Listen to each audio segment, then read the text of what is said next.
Welcome to Retail Retold, the stories behind how that store landed in your neighborhood. I'm Chris Ressa, in conversation with the people and stories shaping retail and real estate. Brought to you by DLC.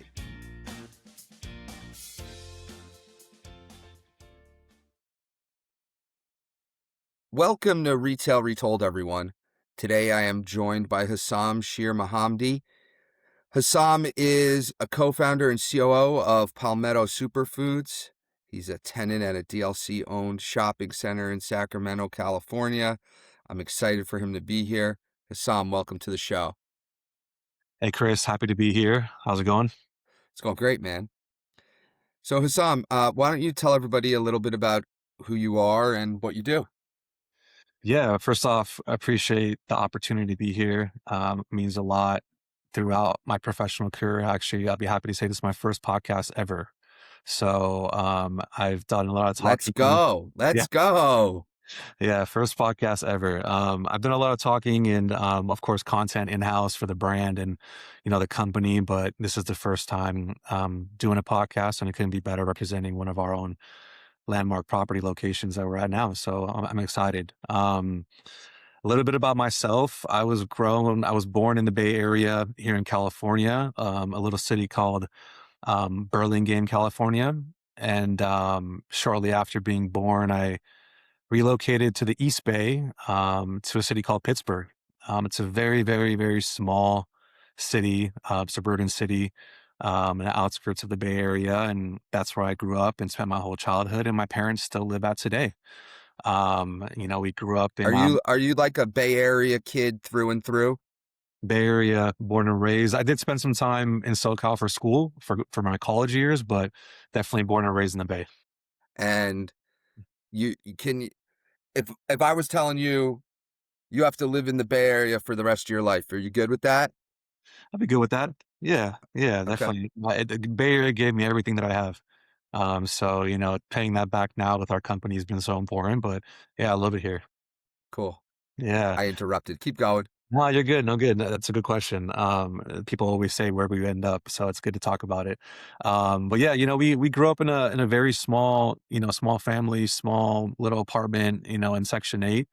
We didn't really have much growing up, but I think, we had family, which was the most important thing, and that taught me a lot of grit. It taught me a lot of street smart. It taught me a little bit about everything, growing up in a little neighborhood and going to local schools and, you know, eventually getting out of there and going to college. I went to the University of California, Riverside, down in the Inland Empire, which is a little east of LA, about an hour east of LA. And that's where, I really, really found myself. I really grew passions in business marketing. It's kind of where I started everything out at, and learned a little bit about, entrepreneurial, efforts and tactics. You would say I was a DJ in college. I Mm. worked Red Bull, where I learned a lot of my non-traditional marketing tactics early on. Did a little bit of everything, joined a fraternity, did all that, and kind of graduated from the University of California, Riverside, and got my first experience in the corporate world in 2017. I'm sorry, 2012, 2013, where I joined a big tech company, AT&T, and I was a global sales, account manager in a sense, and learned my business acumen. During my time at AT&T, spent a good 5-6 years there, and learned a lot. It was amazing to learn in a dynamic environment. They say, right? From there, from the AT&T years, I kind of moved on to begin my entrepreneurial journey, and some early projects were, men's essential company. We did underwear, socks, and cologne, all the way to doing side projects in food and beverage. And fast forward to 2018, I took a plunge and actually went into real estate and co-founded Palmetto Superfoods with my partner and my team back in 2018, and here we are.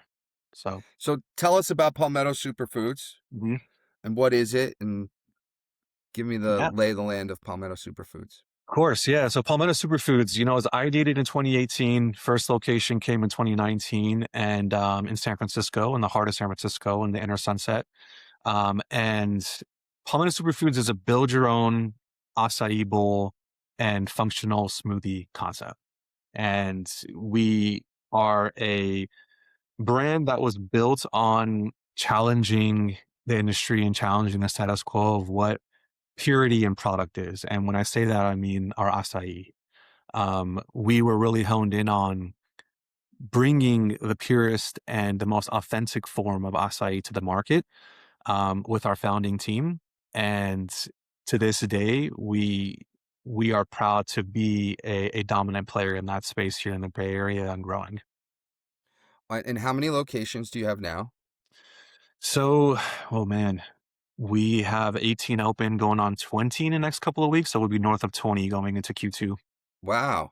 So it's Yeah. really going. Yeah, so somewhat familiar. Are you familiar with Playa Bowls on the East Coast? Very familiar with all the competition. Yeah. All the competition. There you go. Good. Mhm. Yeah. So, uh, 18 going on 20. Mhm. Are they all in the Bay Area right now? Yeah, good question. So we actually started in the Bay. We opened last year. We opened our first location in Southern California in Beverly Hills, right off of Rodeo Drive. We have a Wow. location in Southern California. That was our first one, our flagship, and then we just opened our second Southern California location in Orange County, which is in San Juan Capistrano, over there at River Street Rodeo shopping mall. So that's our second one, and then we actually just planted a flag in Texas, where we have our first location in Austin, Texas, in a little city called Mueller, right out of downtown Austin, and that's our first location out of state, which we're really happy about. Wow. So, long-term vision, we'll go to the end of the movie. Long-term vision, is this are you going national? Are you going to try to sell private equity, franchise, keep it all yourself? What, give me a little bit of the foreshadow. Yeah, when we first started the brand with our team, and gotta give a big shout out to Charles, Thais, and Amanda, my partners, who we really came to the table with us four and brought this thing to life, and still to this day cut the ribbon every single time, and which I'm grateful for. But the goal, was more than we imagined, right? We came together and we were really passionate about opening the first location, and then throughout COVID, we really saw ourselves climbing because of the retail landscape. And now with we're on trend to surpass 30 locations going into 2027 and hopefully double that in the years to come. We do want to go public. We see ourselves as a massive player, not only in the retail space, FMB, but CPG, right? B2B, expanding the portfolio of offerings that we can provide. And that definitely validates, a public offering in a sense, because, we want to be more than just a product, right? We want to be more than a product. We want to be a lifestyle, which we are currently. And that becomes something that grows nationally, it grows worldwide, which we're currently in plans for. Amazing. I love the story. What is like the average AUV of a location today? What does Palmetto Superfoods do? Yeah, our retail spaces vary, right? We try to we retail for us is really a strategic lever. It's not a necessity, right? The right location just doesn't house the brand. It really amplifies it. And some of those locations that we come across, when we do, our underwriting in a sense, it kind of pays tribute to who's in the area, what they can provide. And sometimes we go for locations that are 300 to 400 square feet, which we can pump out 1.5 to 2, easily. And sometimes we go to larger experimental locations where we invite community in 1,500 to 200,000 square feet, where we can do, a million, right? But on average, if we're in a very good space in a sense, we're on average doing about 1.5, in a Wow. good That's location. that's great for and the margins in that business are good. So that's a pretty awesome AUV. Mhm, The What was the ideation to start this? mhm. Mhm. How did you land on this? Of all the business concepts, and then you go, okay, food and beverage. Of all the food and beverage, how did you land on this? I see Açai and, you know, bowls and all that fun stuff. Yeah. You know, over the years, I've been fortunate enough to have really good partners, and I have concepts in coffee, I have concepts in burgers, and these are all portfolio-driven businesses that really drive community.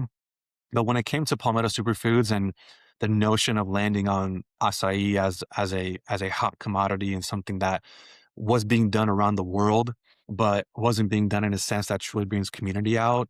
Charles, who's my partner, who I went to college with, and we were in the same fraternity throughout the years. And, we started this thing, and he ideated, this idea because he came across, um, w- back in 2018, he was in retail, and he was doing shoe retail business, clothing business. And across the street from his store was a local business called Cafe de Casa, which was a Brazilian eatery.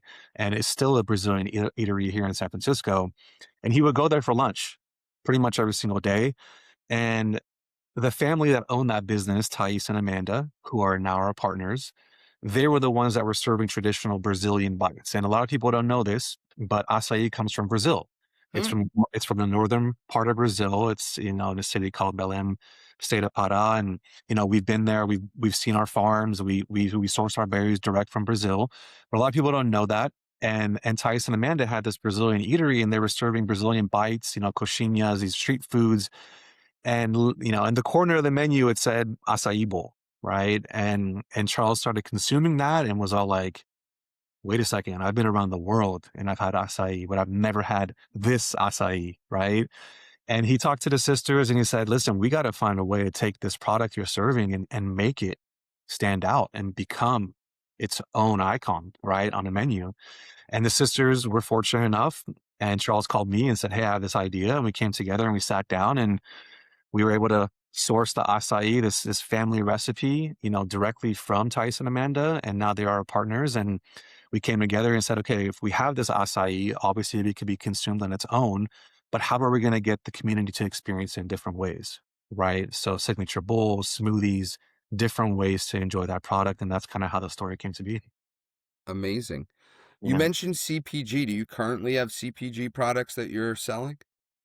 So we haven't rolled it out yet, but we are in the process of manufacturing and distributing CPG products in the forms of potential pints that people can consume our different bases because we don't only have acai, we have over 6, 7 different bases, which are pre-manufactured frozen bases like passion and mango, pitaya, coconut, pog, passion fruit, orange, guava, things like that that we really developed over the years that now people are adding into their bowls, and those are becoming fan favorites where we're like, hey, we got to get this, on shelves. So it's in the process. It's in the process. All right.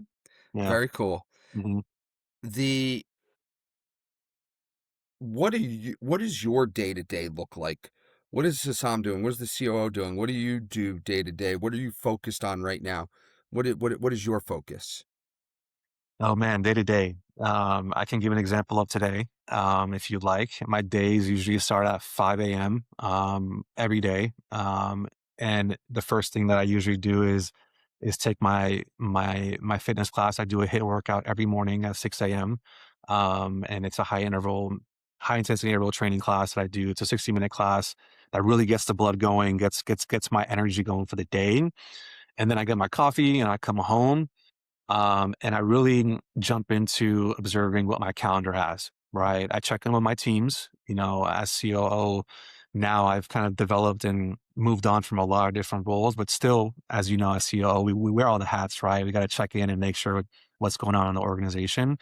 But I look at what's the most important thing that we had to do for this day and accomplish that one thing, right? And for today, we actually launched a revamped version of our rewards app. And that's been a couple week process, going over copy, branding, digital assets, the app design itself with our design team and marketing team, and bringing that to market was a focus for today. But throughout the rest of the day, outside of meetings like this, or looking at developments on how some of our stores are coming up and where the construction phases are for a lot of our stores under construction, and obviously having our one-on-ones with my direct reports, that's very important for me. But I would say over time, the days went from chaos to more of like organized chaos, I call it, right? Where it's I'm able to decipher what is the most important thing I can accomplish today to set us up for success rather than trying to focus on too much.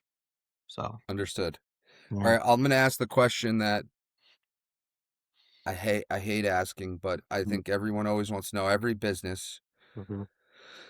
are you using some AI applications, and how are you using AI? Yeah, I'm a firm believer of optimizing and systemizing tasks, operations, right? I think with every platform that we have right now, whether it's Asana or even our G Suite or Slack or, I'm just looking at what's in front of me right here, right? I think every form of platform right now has offered their own optimized way of being efficient. And I think for our teams and for our leadership group and our GMs and our store managers, whoever it might be that sits at the table with myself, we look at ways to take what we can from each platform and utilize it to make ourselves efficient. And I think that before AI and this era that we are in, it was very hard to decipher, how to get through tasks if there was a lot on your plate. And I think for anyone out there that's using AI, even myself, to really systemize some of our softwares, I think it's beneficial. I think people can find the right ways to pull from it and be more productive and focus on the right thing today. So, Cool. mm, mm, Uh, I love that. Yes, we all could benefit from some efficiency. So, mm, mm, uh, all right, let's move on to the UV in Sacramento. We met because we were acquiring a center in Q4 of 2025 where you were building out a store. mhm. Yeah. So why don't you walk us through how did you end up deciding that the UV was a location for you guys? Yeah, shout out to the UV. We just had our grand opening there less than 2 weeks ago. Let's go. Um, How's it going? oh man, it's hockey stick like no other. Yes, We have lines. Although I'm not sure if you've been there or not, but there's a I Safeway. There's have. okay, great. So like the line was all the way in front of the Safeway, like around the block, around the restaurants, and Come you on, know, and even so, like, I can't say on air like we bought a shopping center and I didn't go see it. I yeah, went and saw it. I've been yeah, there. of course, yeah. No, hopefully I can see you next time. But yeah, it was great. The community came out, your team there, from the marketing team to the property managers, like that transitional period of going through the acquisition, we were in the heart of construction, right? Like we were going through construction and then we were dealing with one group and now we're with DLC, which has been amazing, that transition, that flow, because like we talked about systemizing and optimizing, like your team came correct, right? Like Awesome. they showed up, they laid out the roadmap, they picked up where everything was left off at. And for us, it's not only the landlord, right? It's how do we work with our contractors? How do we work with property management? How do we work with the city? How do we align all of these to de-risk our opening?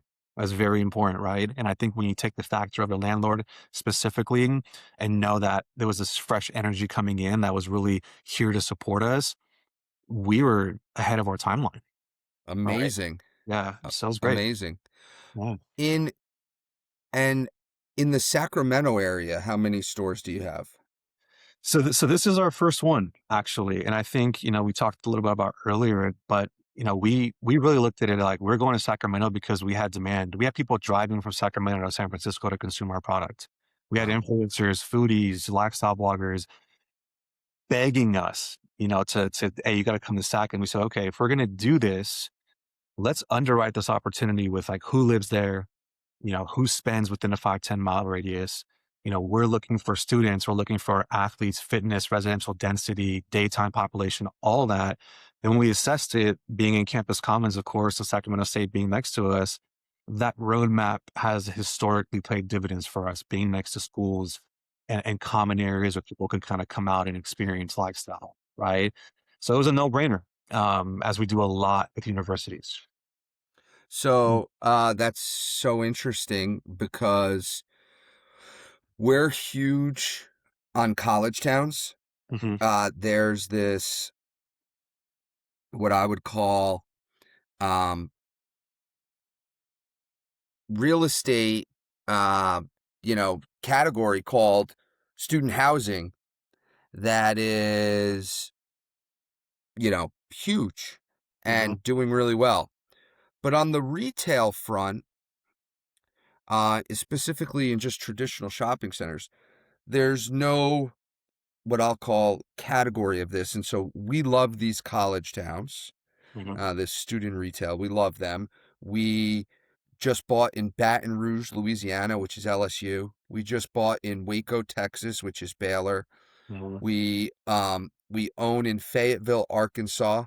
We bought here in Sacramento, where Sacramento State is. So we love college towns like this. So I'm liking to hear that the college atmosphere was a driver in the decision process. Yeah, I mean that's great. Shout out to your expansion. That's great. Those are key markets, and college communities will always pay dividends, especially to our product, right? Our consumption, and we don't just like to fill space, right? We'll talk about retail and the demand for retail today, which has grown exponentially with acquisitions and people getting back into fighting for space, right? But for us, it's not about just filling space. Maybe earlier on, the first couple of stores, we really needed to grow. It was great, but we drive repeat traffic, right? This is a daily habit. This is a lifestyle we've created, and appealing to the younger demographic and the college enthusiasts, the athletes that drive that for us, we're able to allow them to experience that more places than none because that's our focus, right? How are we creating that experience for this consumer today to come in and know they're not going to get fatigued by a common F&B experience? They're going to get enlightened. They're going to get energized. And when you couple that with a pure product, you're leaving there being the best version of yourself. Awesome. Mhm. Uh, when you when you're looking at like a new project, Mhm. what are some of the things that you found work for Palmetto Superfoods? I think for us, historically, what has transgressed to become something that we're eager to go after. We talk about first generation space versus second generation space. Second generation spaces are something that gets us really excited today. And what does that mean? It's a similar or same type of concept that has existed in the space that is vacating that we can come in and apply our SOPs to and apply our process to and flip this faster than we would if we were obtaining a cold shell, right? And I think what we look for is, for instance, the space of the UV wasn't an exact product, but it was serving over the counter, quick serve type of items, and they had the counter space, they had the pony walls, they had electrical, plumbing, all that in place. And for us to come in and really do a cosmetic revamp to align it with our brand values really helps rather than us doing a cold shell project where we got to figure out, okay, how are we going to get electrical, plumbing, all that kind of in, and that triples our timeline, right? So Yep. that's a key indicator for us right now. Awesome. Yeah. What super helpful, Hmm. conscious of time. This Hmm. has been fantastic. What haven't we talked about that we should be talking about? You know, I, I'm happy to answer any questions that you like. I do think that it's always important to really hone in on differentiating yourself when it comes to retail. I know we're big on retail here, and I think for us, what I would like to hone in on, F&B market is at an all-time high right now. I think they're becoming the new anchor, right? When it comes to shopping centers or when they're coming to like different outlets, right? And I think for us, it's how is every store different? And I think if there's anyone listening out there that wants to create a new business model, are you walking into the same space every single time, or are you maintaining familiarity and brand but uniqueness in that experience, right? And I think for us, no Palmetto looks the same, right? You might have the same signage in the same storefront, but when you walk inside, every store is different. And we did that intentionally. Charles has a very strong intention when it comes to design, and every store has that unique experience. And I think for us, it's always been making sure that we deliver on that because we don't want no one to walk into a store if they're in in Los Angeles up to all the way to Sacramento will feel like it's just another day. We want them to kind of feel the best version of themselves walking into our store. So that's something I would just put out there that's important. That's so we could touch on that a bit because Mhm, that is awesome. mhm, That is hard to scale, mhm, right? A lot of these retailers, one of the ways, right? You could take F&B or not F&B. You take a Starbucks. One of the reasons that Starbucks has different prototypes, maybe not them, but like you take like a Five Below. One of the mhm, reasons that they were able to scale so fast is it's the same thing. They're just running a system of the same. So the mhm. uniqueness is awesome. Not easy to scale. Excited to see you bring uniqueness everywhere because it's not an easy charge, but if executed well, I think it'll pay dividends. Yeah, absolutely. And the cosmetic features, tiling, flooring, paint, lighting, those types of things are really what we differentiate. But you're still gonna get that premium A1 experience the same way you would walking into a competitor space or Starbucks or Chipotle or and you meet and you walk through the experience and you consume, right? So like that doesn't change, but how do we make that experience like stand out in a sense is really what we go for just to continue to do it intentionally. Well, Mm, awesome. Listen, Hassam, this has been great. Good luck. I'm glad we had a hockey stick moment in the UV over the last 2 weeks. Congrats on the success. Keep it up. mhm. Uh, I can't wait to talk to you when you have 100 locations, man. I got a question for you before we go. Shoot. Anything. And this is something that I've heard you ask in the past. If there was an extinct retailer Yep. you would want to see come back from the dead, what would that be? Rickle Home Improvement. So Okay. they, uh, only because I used to go there with my dad a ton when I was younger. Okay. And that's long been my answer if someone flips the script on me.